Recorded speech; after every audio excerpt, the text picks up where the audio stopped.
Welcome, today I am with Beats Solo3 wireless headphones, and I will show you how you can make the reset of this device. Yeah, we can also call it the soft reset. But right now you have to take a look on the indicators in this place, as you can see, and we have to click and hold this button for 10 seconds. Let's make it right now. Click and hold it. Keep holding.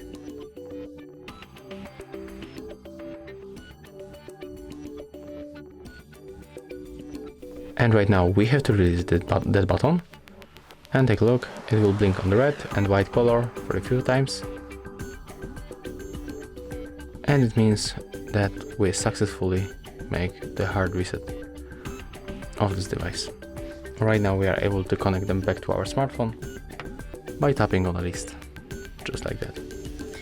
So as you can see, that's how it works. If you find this video helpful, remember to leave a like, comment and subscribe.